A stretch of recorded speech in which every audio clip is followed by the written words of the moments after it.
Bonjour chers amis et chers internautes et abonnés de ma chaîne YouTube. C'est toujours M. Alassane Ouattara. Je voudrais continuer à discuter avec vous à propos du coronavirus. Le ministre de l'Intérieur a par arrêté numéro 009137 du 7 avril 2020 rendu obligatoire le port de masque dans l'espace public comme privé. Nous nous en félicitons. Par contre, cette décision aurait dû être encadrée par des mesures sur la qualité des masques et les personnes autorisées à les vendre. Parce que nous avons constaté des vendeurs de masques à la sauvette qui proposaient des masques sans emballage ni protection pour un usage individuel et sanitaire.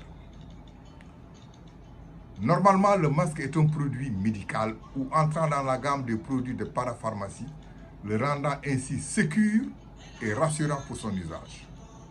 Il aurait fallu également accompagner cet arrêté ministériel d'une campagne de communication sur la façon de porter le masque, de l'enlever, de le laver, voire stériliser pour les masques réutilisables.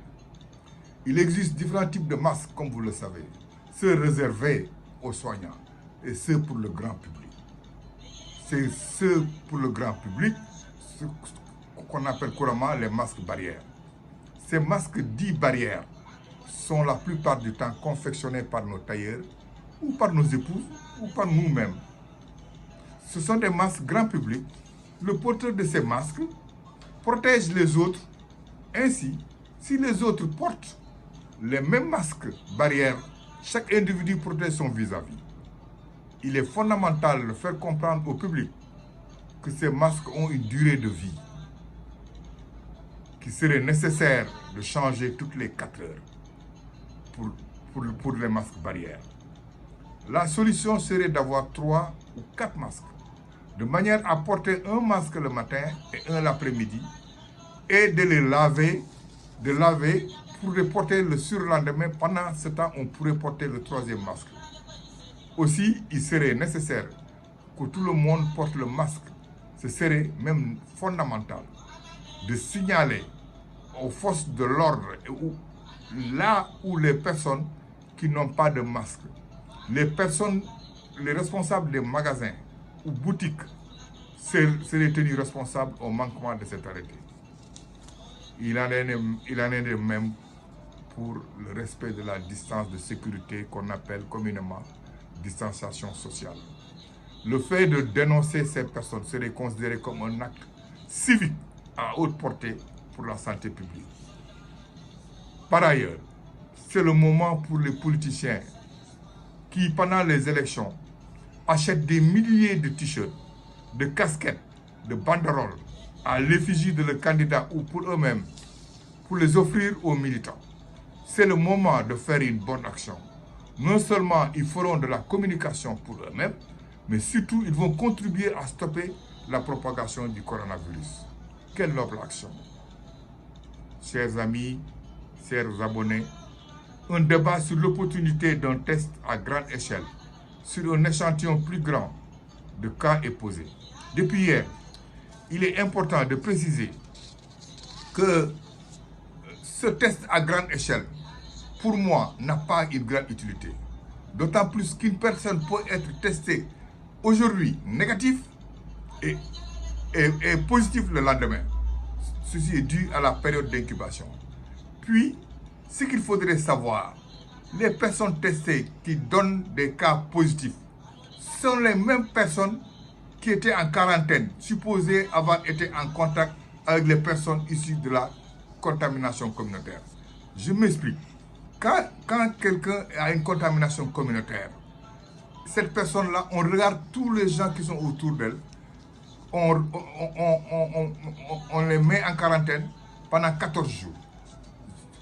Ce test à grande échelle n'aura de sens que s'il y a des signes cliniques, à mon avis, ou une indication sur le plan épidémiologique.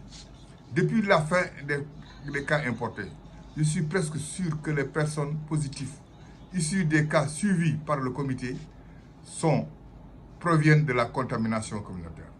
Par exemple, si M. Djegan comme je disais tout à l'heure, est un cas positif issu de la contamination communautaire. Toutes les personnes susceptibles d'avoir été en contact avec lui sont placées en quarantaine pendant 14 jours.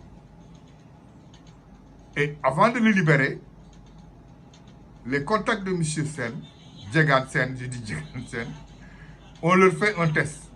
S'ils sont positifs, ils sont placés dans les centres de traitement. Dans le cas contraire, on les libère. C'est pour ça que chaque fois, quand on fait le point, on dit les cas contacts suivis, ils sont positifs parce qu'ils ont été suivis par les cas contacts. Ce qu'il faudrait retenir, c'est que les cas positifs actuellement sont en grande partie des cas issus de la contamination communautaire il y a 14 jours. Le problème, c'est de bloquer la contamination communautaire en respectant les gestes barrières, dont les plus importants sont, premièrement, rester à la maison. Deuxièmement, de porter le masque chaque fois qu'on sort. Troisièmement, c'est de se laver les mains soigneusement, mais vigoureusement. Quatrièmement, c'est de respecter la distance de sécurité. Chers amis, aujourd'hui, je pense aux paysans, je pense aux pêcheurs, je pense à ces chauffeurs qui avaient l'habitude de faire le transport interurbain. Ils ne travaillent pas. Aujourd'hui, je vois les gens, on les oblige à fermer le marché. C'est des commerçants, c'est des gorgorous. Et eux, ils ont l'habitude de travailler le jour et de rapporter la dépense quotidienne. Tous ces gens-là ne travaillent pas. Aussi, moi, je viens humble. Je demande à toutes les personnes qui sont comme moi, on vient vous supplier, on vous supplie vraiment de faire un effort de 15 à 20 jours. 15 à 20 jours, ce n'est pas beaucoup. Et de respecter ces gestes barrières. 15 à 20 jours et on va faire sortir ce coronavirus du Sénégal. Avant de terminer, je voudrais à votre nom féliciter le ministre de la Santé ainsi que tous ses collaborateurs, particulièrement son directeur de cabinet, Dr Aloïse Wali Diouf, Dr Khemes Ngom, Professeur Seydi, Dr Bousso, Dr Ousmane Gueye, Dr Kamara, Professeur Kamara, Dr Daouda Ndiaye, je crois. Et en plus, mes promotionnaires qui sont à la retraite, Omar Katafay, Dr Yemou. Et surtout, je voudrais aussi remercier et féliciter l'ensemble des forces de l'ordre et de sécurité.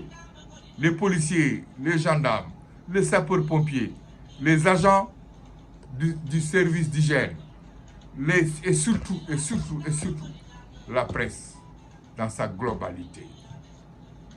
Vous avez remarqué que toute la presse, unanimement, ont coupé leur programme, ils ne parlent que du coronavirus. Chers amis, ma pensée va à ces gens-là qui ont perdu. On a perdu des parents, on a perdu des amis, on a perdu des gens qui sont proches à nous. Aussi, je pense à eux. Chers amis, chers abonnés, que le Seigneur veille sur vous, vos familles respectives, et sur moi et ma famille également. Amen.